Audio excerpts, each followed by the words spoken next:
साथियों, आज भारत में जिस तरह टेक्नोलॉजी को गुड गवर्नेंस के लिए, गवर्नेंस सुधारने का एक आधार बनाया जा रहा है, वो अपने आप में जन सामान्य को एम्पावर कर रहा है।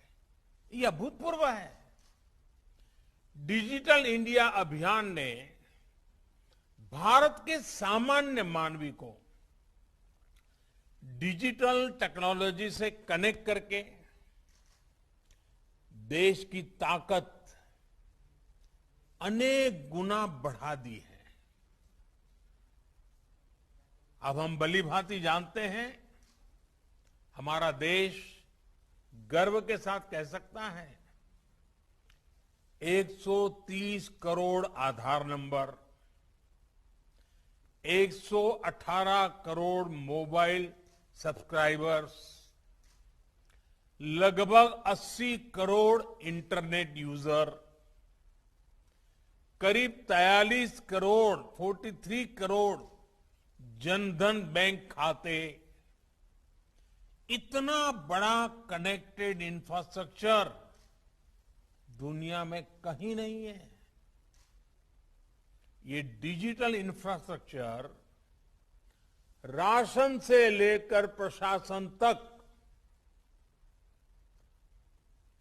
हर एक को तेज और पारदर्शी तरीके से सामान्य भारतीय तक पहुंचा रहा है। यूपीआई के माध्यम से कभी भी कहीं भी डिजिटल लेन देन में आज भारत दुनिया में अपनी पहचान बना रहा है। अभी देश में जो ई रूपी वाउचर शुरू किया गया है, वो भी एक शानदार पहल है। साथियों, भारत के डिजिटल समाधानों ने कोरोना से लड़ाई में भी हर भारतीय को बहुत मदद की है, एक नई ताकत दी है। अब जैसे आरोग्य सेतु ऐप से कोरोना संक्रमण के फैलते हुए रोकने में एक सजगता लाना, जागृति लाना, पूरी परिस्थितियों को पहचानना, अपने आसपास के परिसर को जानना, इसमें आरोग्य सेतु ऐप ने बहुत बड़ी मदद की है। उसी प्रकार से सबको वैक्सीन, मुफ्त वैक्सीन, इस अभियान के तहत भारत आज करीब करीब 90 करोड़ वैक्सीन डोज लगा पाया है और उसका रिकॉर्ड उपलब्ध हुआ है, सर्टिफिकेट उपलब्ध हुआ है। तो इसमें कोविन का बहुत बड़ा रोल है। रजिस्ट्रेशन से लेकर सर्टिफिकेशन तक का इतना बड़ा डिजिटल प्लेटफॉर्म दुनिया के बड़े बड़े देशों के पास नहीं है। साथियों, कोरोना काल में टेली मेडिसिन का भी अभूतपूर्व विस्तार हुआ है।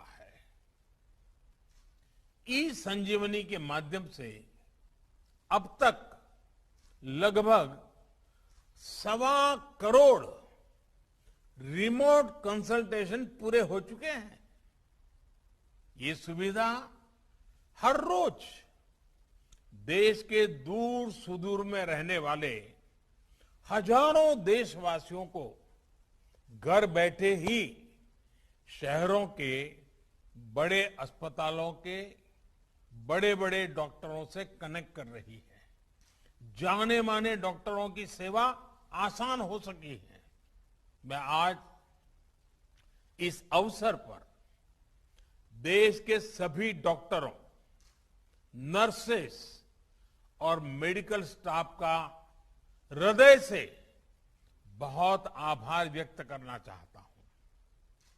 चाहे वैक्सीनेशन हो, कोरोना के मरीजों का इलाज हो, उनके प्रयास कोरोना से मुकाबले में देश को बड़ी राहत दे पाए हैं, बहुत बड़ी मदद कर पाए हैं।